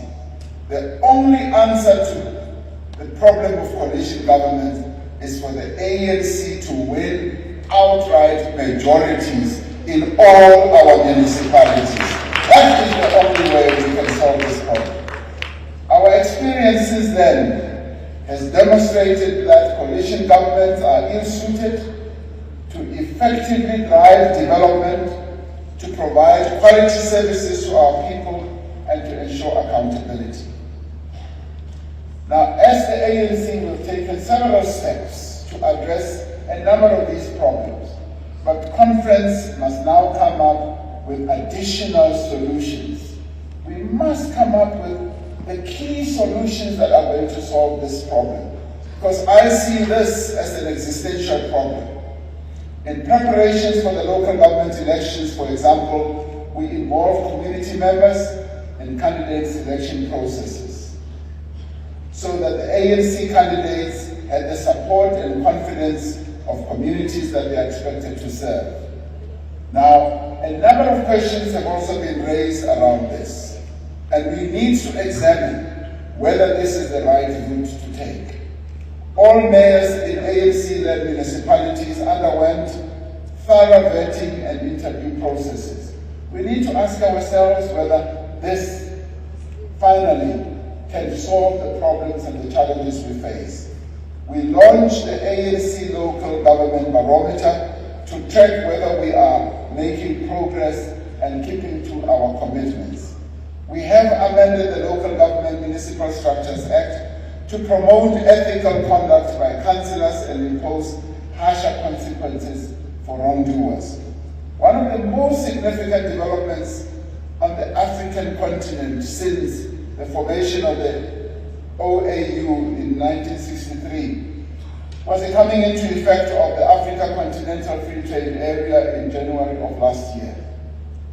This is meant to create a market of 1.3 billion people on our continent, and which is supposed to grow or expected to grow to 2.5 billion in 2050 by increasing trade amongst African countries. The AfCFTA will drive production in areas like manufacturing, agro-processing and other activities across the continent. It will contribute to the growth of industrial capacity and infrastructure of African countries that are now able to reach for a larger market. If Africa is to realize the full potential of this development, we will need to bring peace and stability to all parts of the continent, and we will need to promote democracy, good governance, and the rule of law. And as the ANC, we have continued to engage across the continent with our sister countries on how best this can be implemented. The continent's swift and decisive response to ensuring that we confront various crises that prevail on the continent, crises such as the continued destabilization that continues to take place, is something that we need to consolidate as South Africa. Our task now is to apply a number of approaches so that we can have common solutions to the various challenges that our continent faces. And we can point to significant progress on the continent in a number of areas, much as the continent continues to face many challenges. As the COVID pandemic took its toll on the global economy, on the African continent we were able to cooperate quite extensively and came up with initiatives that have enabled us to be able to engage with the more developed economies on issues such as vaccines as well as protective equipment for dealing with the pandemic.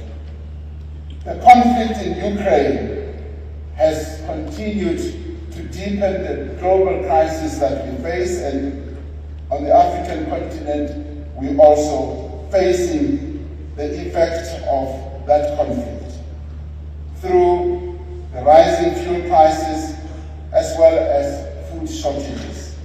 These events have demonstrated the weakness of international institutions like the United Nations and have made the case for the reform of the UN even more urgent. In the face of these challenges, we need to be more assertive in advocating a global political and economic architecture that is democratic, fair and inclusive, and which prioritizes the needs of the interests of the poor. In the fulfillment, comrades, of the task of transformation, the unity and the cohesion of our movement is a priority. The ANC today is at its weakest and most vulnerable since the advent of democracy. Our weaknesses are evident in the distrust, the disillusionment, the frustration that is expressed by many people towards our movement and our government. They are reflected in our support in the last local government elections, where for the first time we fell below 50% of the national vote. Our weaknesses are reflected in many of our branches, which are not involved in the lives of our communities, but are activated only for the purpose of electing delegates for conferences or nominating candidates for public office. Our weaknesses are evident in the distance between our public representatives and the people that they are meant to serve. Perhaps most striking, our weaknesses are evident in the divisions within our ranks. We are a divided movement, and these are not divisions about policies or ideology, And I'm sure that our discussions will testify to that. But they are driven by competition for positions, by the competition and contestations of structures and the pursuit of access to public resources and patronage as well. These divisions manifest themselves in gatekeeping, yes, even in vote buying, and the manipulation of organizational processes.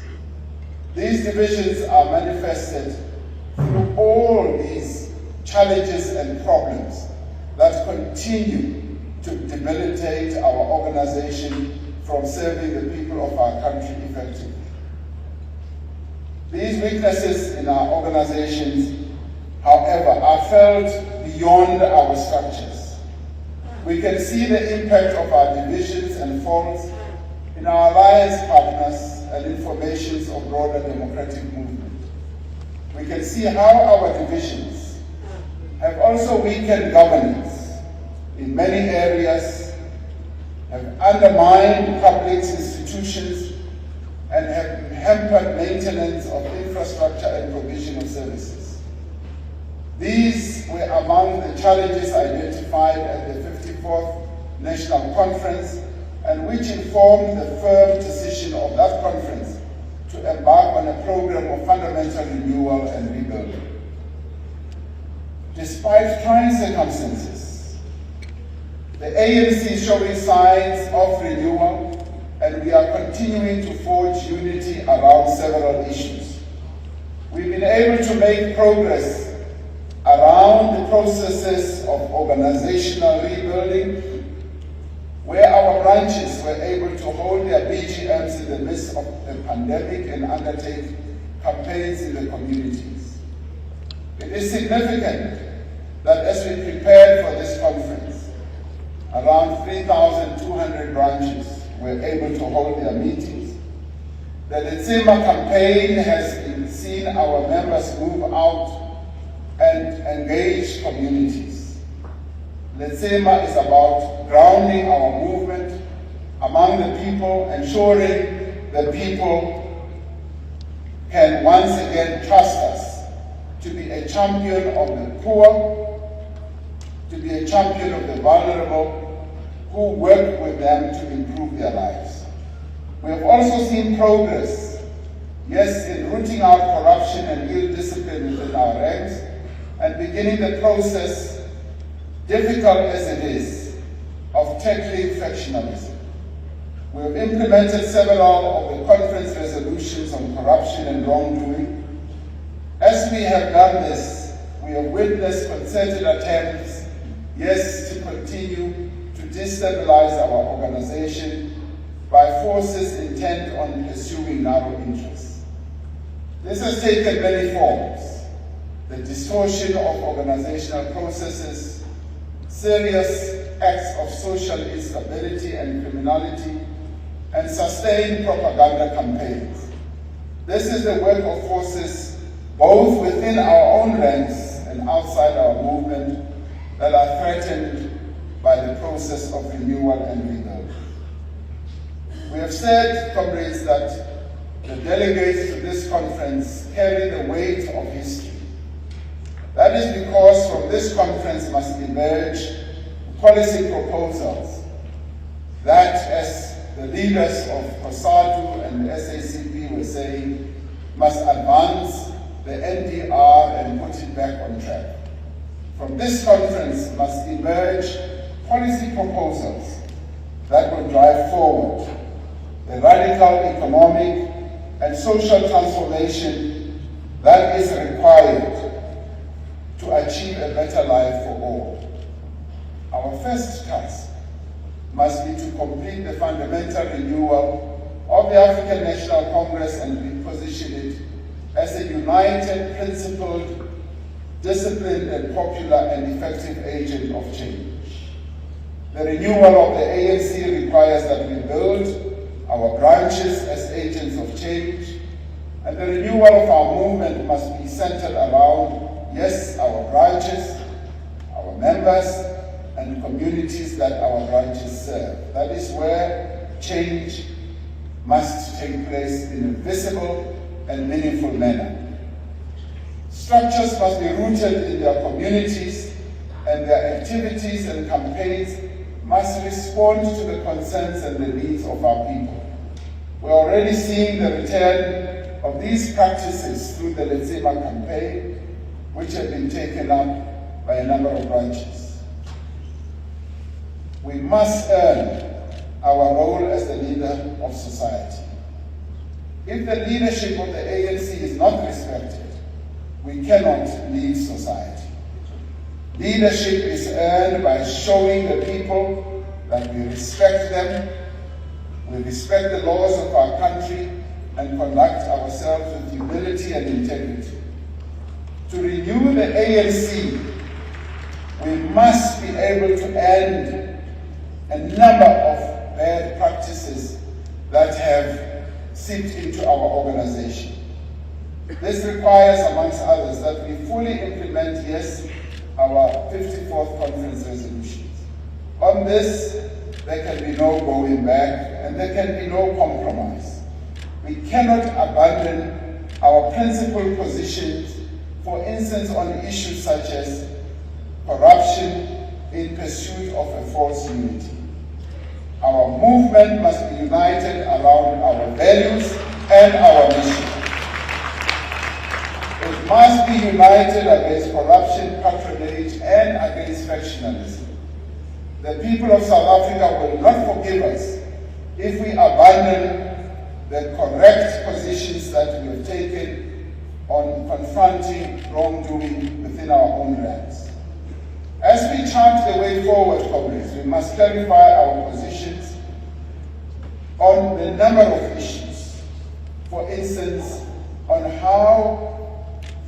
financial issues, financial interests should be declared by ANC leaders, the conduct of lifestyle audits, and our policy on ANC leaders and many others who get involved in acts that are inconsistent with our Constitution.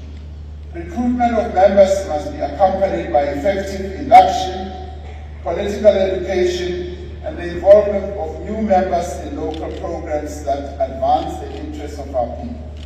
This we should deal with as we look at proposals for the amendment of our Constitution.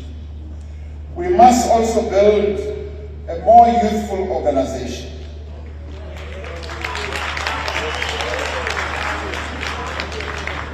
Yes, we would like to see more young members, more young people.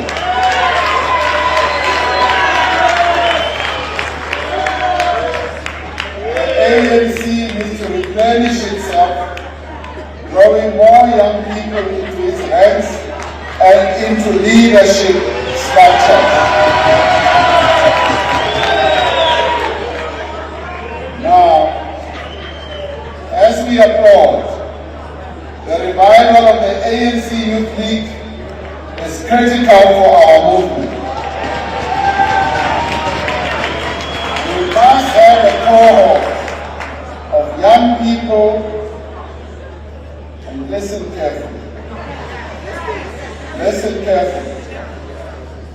I agree we must have a cohort of young people to take over the leadership of the movement in our country. At the same time, we must also, and I want to hear you applaud this, we must also strive to achieve gender equality in our country. Now, as the African National Congress, we must address the attitude, the patriarchal attitudes. Now, as I finalize this address, one of the inspirations I sought to draw from was the address by our beloved late President Oliver Reginald Tambo at the 48th conference, when he spoke about the empowerment of women. And it is in this regard that I say the ANC must address patriarchal attitudes and practices within its structures. And comrades, I say this advisedly.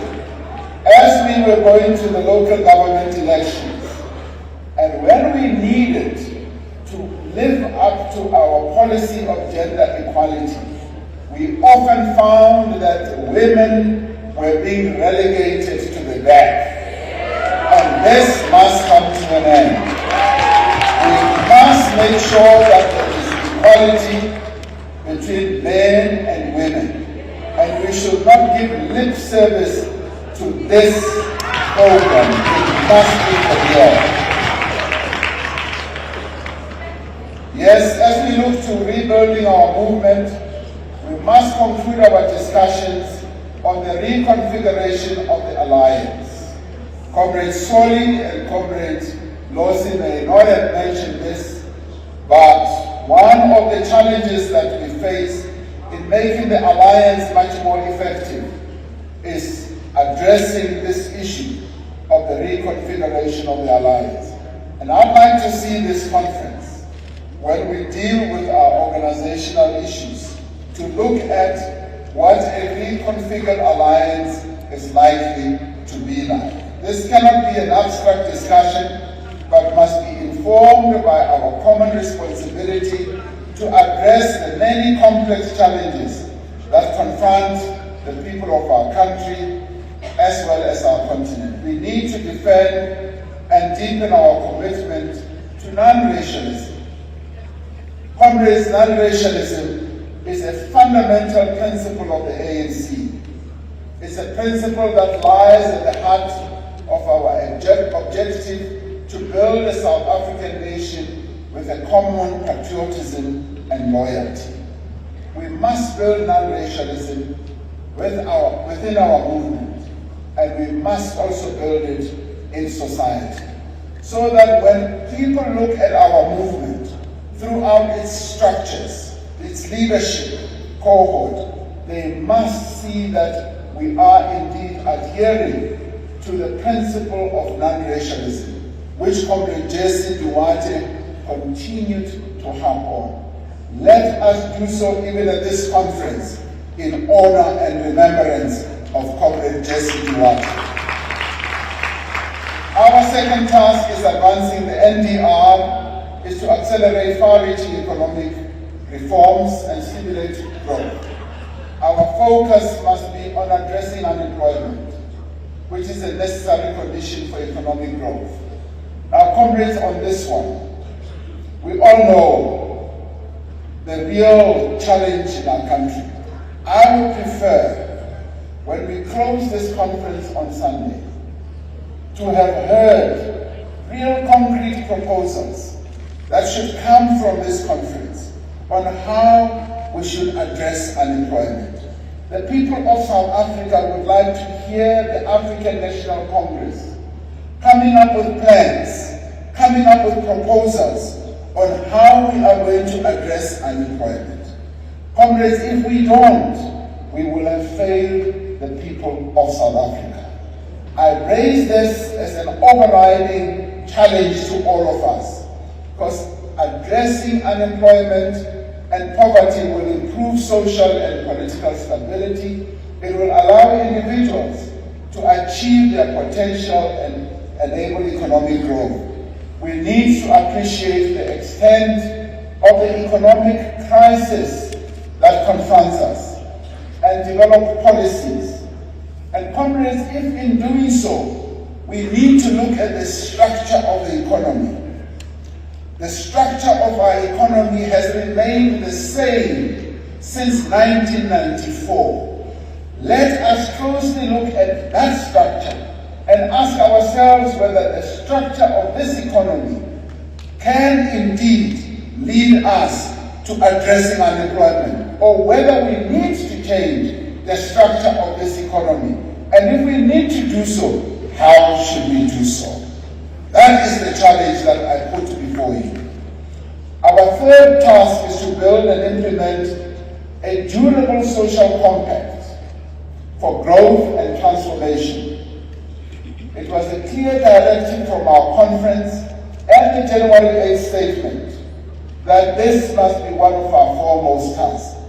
We are continuing to put together this social compact despite delays, despite challenges, and I know that a number of us are continuing to be frustrated, to be disappointed with us not being able to conclude this. But there are challenges, and this conference, and it's wonderful we are here at this conference, this conference must also address itself to some of those challenges, which will also be outlined in some of the commissions that we are going to have. Because we will not be able to emerge from this crisis unless all parts of society are involved in developing clear plans and clear actions of how we can implement a social compact. We have several examples in the recent past where we've agreed on common programs to address common challenges. And these include what we've done during COVID, during a number of other challenges. Our history tells us that we can come together to solve our problems, that we can achieve consensus, and that we can make a difference. And our other task is to end the cycle of poverty.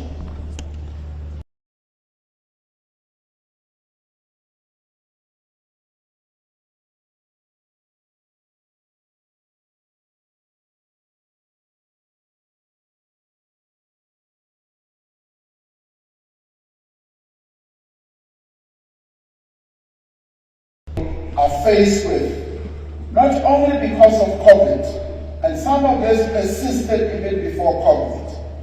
The extension of the 350 social relief of distress grant has provided much needed support at a difficult time. Other measures, such as the temporary reduction in the fuel levy, has limited the impact of rising global and prices on consumers and businesses. Discussions on further measures to contain the effects of rising food and fuel prices are currently underway at NADLEC.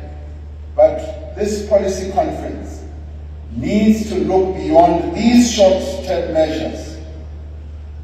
And we should come up with measures that are going to give social protection to our people that are going to address the challenges that they face. The conference needs to focus on the work we are doing to develop the skills and capabilities of our people, because it is through this that we will be able to grow our economy as well. Yes, I would like us to focus also very closely in the lines of us not having succeeded with our Section 25 amendment. We should look closely at what do we do now. Because when the 54th conference took the decision on the issue of expropriation of land without compensation, it had pivoted its hopes on us being able to achieve a 2/3 majority to effect the constitutional amendment. We did not achieve the 2/3 majority. This conference must therefore focus on what do we do now. A number of proposals abound, but this conference must address those.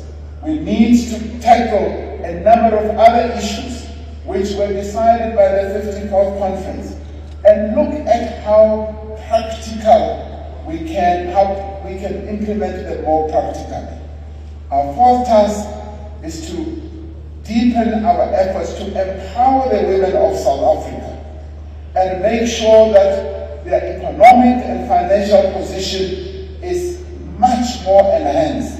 And this should be pursued through the preferential procurement process in both government and the private sector. And we must remove all impediments to the development of the girl child, including the social attitudes that continue towards domestic responsibilities and access to education and healthcare for the girl children. Our other task is obviously to build a capable state, which I've spoken about.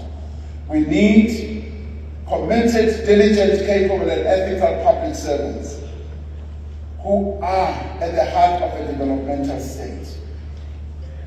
I met with the President of the European Union just a few days ago, and he says to me, you know, President, one of the challenges that we face, even at the European Union level, various governments there, is that we take positions and decisions at the political level, at the top level, and we find that at the public servants level, that is where implementation is lacking.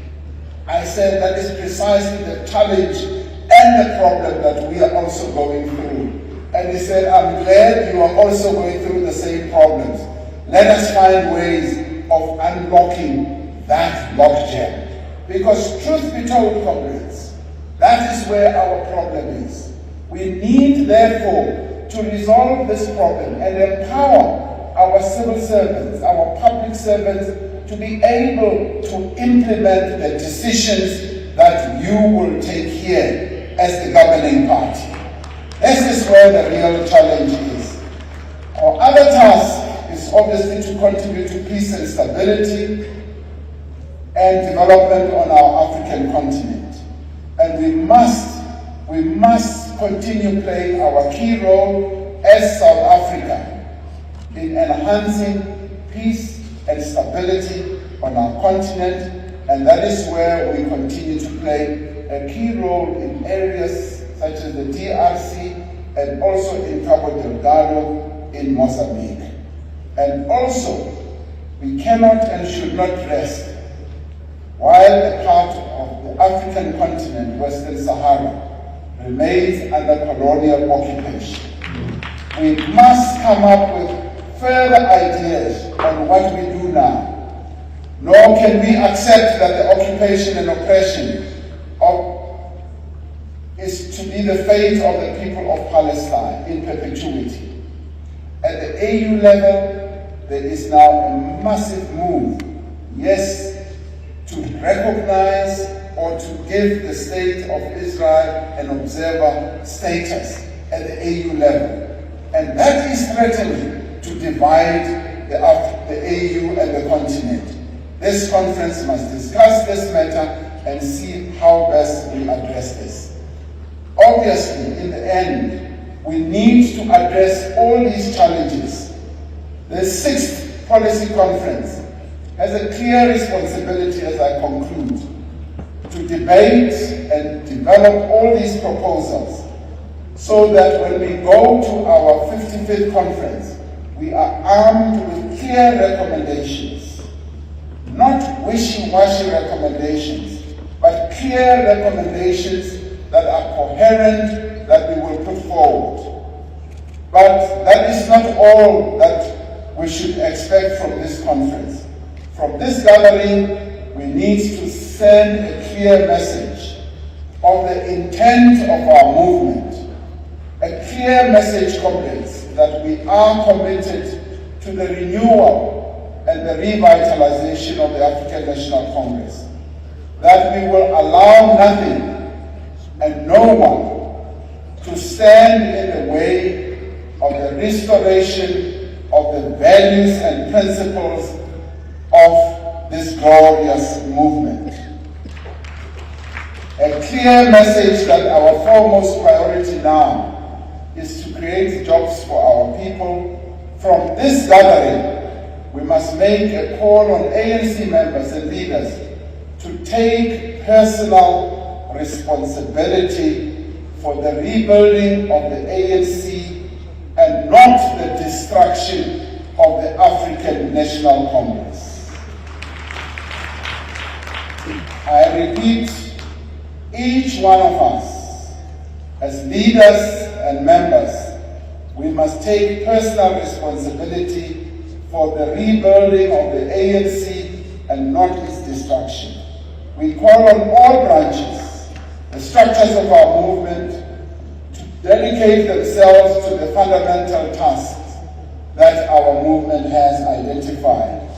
And we call on all of broad society to work with the African National Congress and the Alliance to deepen transformation so that we can continue building a united nation. So comrades, in the end, let this 6th Policy Conference provide us with a platform, provide us with the direction that our country needs to let it instill the confidence and the hope that our people need. If there ever was a platform that can instill that confidence in our people, this is the platform. Those who have been observing us think that we have come here to fight. Let us prove them wrong, that we have come here to unite and to build the ANC. Thank you very much.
Amanda,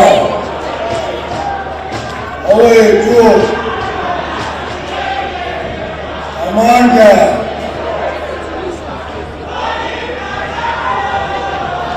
Amanda, Pumalanda.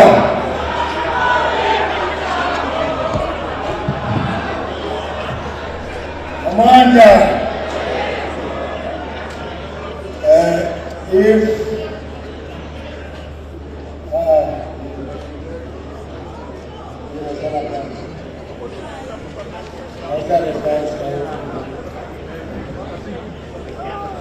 Comrades